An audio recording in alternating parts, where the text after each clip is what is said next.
when they took you from Africa and they banned you from being called Kunta Kinte, Rasul or Muhammad. That's right.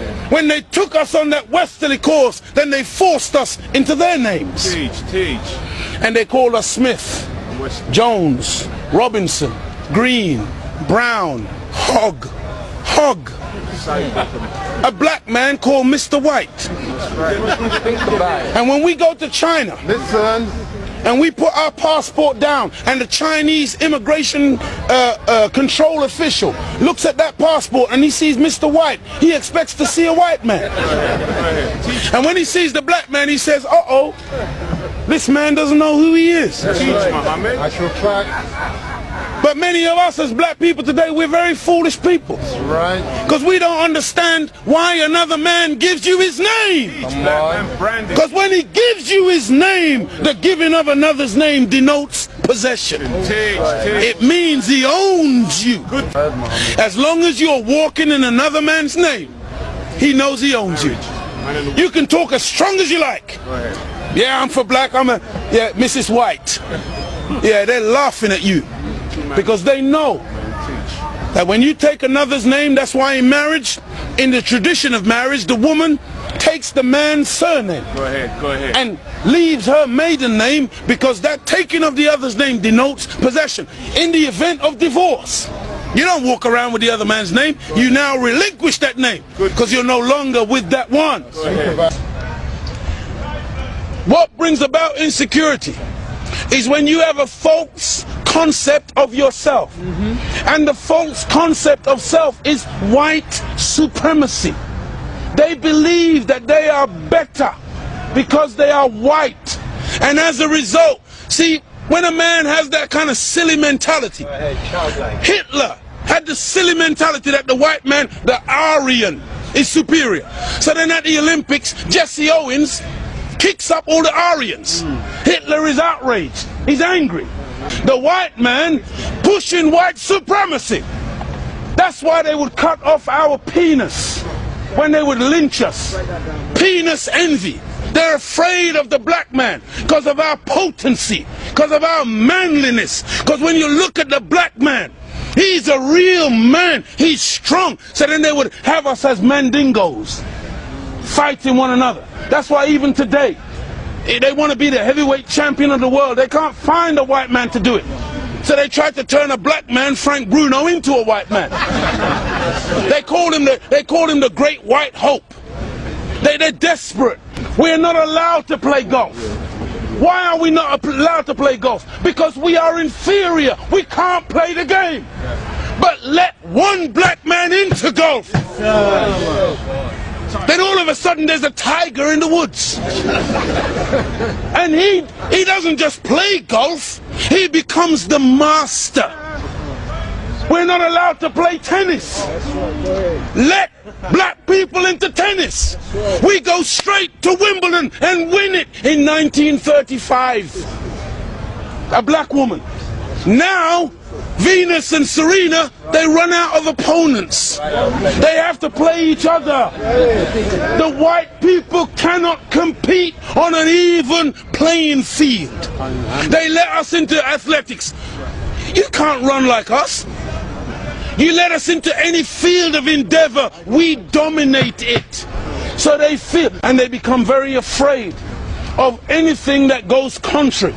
And so every time a black man stands up for black people, Martin Luther King, shot down. Malcolm X, shot down. Patrice Lumumba, shot down. Steve Biko, shot down. Everyone. Nelson Mandela, they locked him up for 27 years. We can count back 400 years of the most brutal treatment. Look, they took my name, my language, my culture. They killed my mother, my father, denied me religion, disallowed me to read or write for over 300 years. Reduced me to the level of an animal where they branded me on my chest, branded me on my buttocks with a branding iron. And they called me 3/5 of a human being in the American Constitution. Is that the act of a human being or the act of a devil? It's for you, you answer it. we're just calling white people names. No! We're just going on the basis of what we have experienced. Black people were taught to hate ourselves. That's right. Even to this day, many of my people suffer from self-hatred. Teach, Muhammad. And you will see us trying to change our skin color. Teach, Muhammad. When I was born in the 50s, in Jamaica, they would take, you know, like my nose, the mothers would sometimes take the nose and try to squash it, to hate self, that they felt that the baby was ugly if it had thick lips and broad nose and black skin. And so this is in order to counterbalance that degree of self-hatred, there had to be a teaching given by Elijah to black people that would allow us to fall in love once again with ourselves. See, because look, I know you're a wise man, and so you must understand that I'm a baby in wisdom, but I'm not a fool. And he's saying here today that the Caucasian is in fact the oldest group on the planet. I beg to differ. Look, one of the most famous anthropologists is Professor Leakey. And when Professor Leakey went in search of the origin of human beings and human species, he didn't stop very long in Europe. He went to Africa. And the oldest bones and the oldest human beings to this day that you call Zinjanthropus, using the Latin meaning Zin and Xanthropus, meaning a black man, that oldest man, they say, is millions of years old.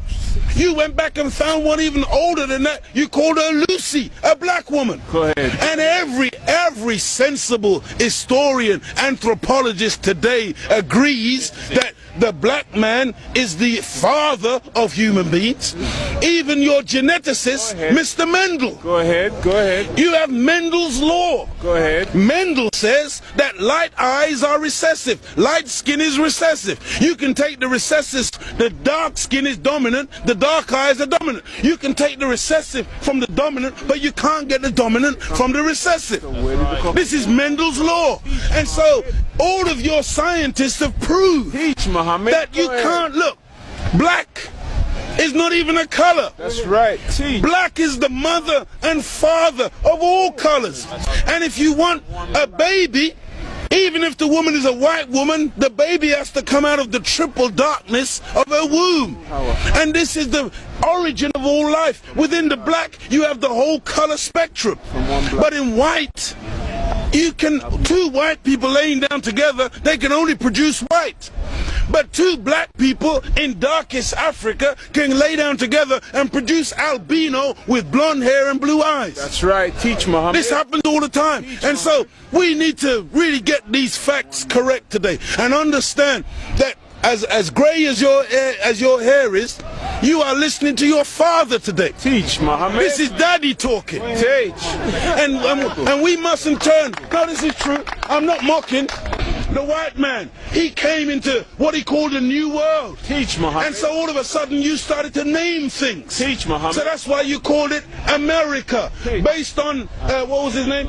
Amerigo Vespucci, a Caucasian. Africa. That's why you called it Africa. Based on the European explorer called Africanus. You went into America, you called it New York. That's right. Because it was new to you. New England. You called it New England. That's right. You called it New Zealand. You called it Newfoundland. Because it was new to you. But to us, we were already there. That's why we're called Aboriginals. From Ab, meaning abstracted from the Father. Muhammad. From God himself. Original, meaning the first. But you won't find Caucasian people calling themselves Aboriginal anywhere on the planet. Teach, Muhammad. Because you're the new man, Paul Newman. From one blood came all human beings, but we produced you from us. Muhammad. Look at this. Even the word human. You've heard the term of a darker hue. Human, meaning a dark man. Human, a man of color. That's why the topsoil of the earth is called humus. It is the dark organic material that gives life to the earth. Teach. Whenever you take away the dark organic material or you denature it, you're left with white granulated sand. Teach. Desert. ahead, You want to see those of us who think that white something to glorify in. No. It's a psychological thing with white people where you want to find your place. And your scientists and your historians, they spend so much time asking the question, where do we come from? Because they are puzzled as to your origin. Look at the Chinese, look at the Asians, look at the black people. All of us got dark eyes. All of us got black hair. The only one on the planet who's got ginger hair, blonde hair, brown hair, grey hair, brunette. You are the one that's gone around the world making everything based on color. You were the one who went into Australia. You were the one who went into South Africa. You were the one who went into Asia and classified people and things based on color. So that's why this man, Yaqub, he wasn't a madman. He wasn't a mad scientist. He was a good scientist. And the Caucasian person is a person who is anti-nature. That's why when the sun comes out, I'm energized. Me and the sun, we got a relationship. I love the sun. I don't need no sunscreen. I don't get cancer from the sun. Me and the sun have got a good relationship. I love it and it loves me. But white people, you got to put sunblock on. You got to hide from the sun because now you might get a little melanoma. Part of me on you, that means you're dead.